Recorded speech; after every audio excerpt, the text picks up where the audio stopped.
Holi special टम्म फुगलेली तेलाची पुरणपोळी करूया. तर त्यासाठी हरभरा डाळ आपल्याला स्वच्छ धुवून घ्यायची आहे आणि कुकरच्या भांड्यामध्ये गरम पाणी करून यामध्ये डाळ घालून घ्यायची. चमचाभर तूप आणि थोडीशी हळद घालून एक 4 शिट्ट्या करून घ्यायच्या. त्यानंतर डाळीत ते पाणी साईडला करून घ्यायचं आणि डाळीमध्ये आपल्याला सुंठ, बडीशेप, वेलदोडा घालून मिक्स करायचं. चवीनुसार गूळ घालून मिक्स करायचं आणि त्यानंतर आपल्याला अशा पद्धतीने हा पुरण वाटून घ्यायचा आहे.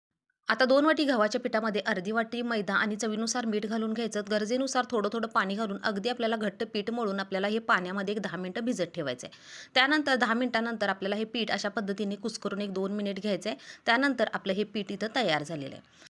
आता पोळपीट लाटल्याला तेल लावून घ्यायचं आणि थोडं-थोडं पीठ घ्यायचं. त्यानंतर अशा पद्धतीने यामध्ये आपल्याला पुरण भरून घ्यायचं आहे आणि अगदी आपल्याला पातळ अशी याची पोळी लाटून घ्यायची आहे. अधूनमधून आपल्याला याच्यावरती तेल लावत जायचं आहे. त्यानंतर तव्याला तेल लावून घ्यायचं आणि त्यानंतर आपल्याला याच्यावरती पोळी घालून आपल्याला ही दोन्ही बाजूने छान आपल्याला भाजून घ्यायची. आपली टम्म फुगलेली तेलाची पुरणपोळी तयार. होळी स्पेशल टम्म फुगलेली तेलाची पुरणपोळी करूया. तर त्यासाठी हरभरा डाळ आपल्याला स्वच्छ धुवून घ्यायची आहे आणि कुकरच्या भांड्यामध्ये गरम पाणी करून यामध्ये डाळ घालून घ्यायची.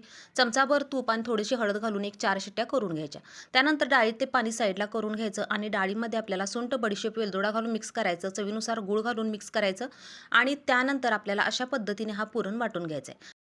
आता 2 वाटी गव्हाच्या पिठामध्ये अर्धी वाटी मैदा आणि चवीनुसार मीठ घालून घ्यायचं. गरजेनुसार थोडं-थोडं पाणी घालून अगदी आपल्याला घट्ट पीठ मळून आपल्याला हे पाण्यामध्ये एक 10 मिनिटं भिजत ठेवायचं आहे. त्यानंतर 10 मिनिटानंतर आपल्याला हे पीठ अशा पद्धतीने कुस्करून एक 2 मिनिट घ्यायचं आहे. त्यानंतर आपलं हे पीठ इथं तयार झालेलं आहे. आता पोळपीट लाटल्याला तेल लावून घ्यायचं आणि थोडं-थोडं पीठ घ्यायचं. त्यानंतर अशा पद्धतीने यामध्ये आपल्याला पुरण भरून घ्यायचं आहे आणि अगदी आपल्याला पातळ अशी याची पोळी लाटून घ्यायची आहे. अधूनमधून आपल्याला याच्यावरती तेल लावत जायचं आहे. त्यानंतर तव्याला तेल लावून घ्यायचं आणि त्यानंतर आपल्याला याच्यावरती पोळी घालून आपल्याला ही दोन्ही बाजूने छान आपल्याला भाजून घ्यायची. आपली टम्म फुगलेली तेलाची पुरणपोळी तयार.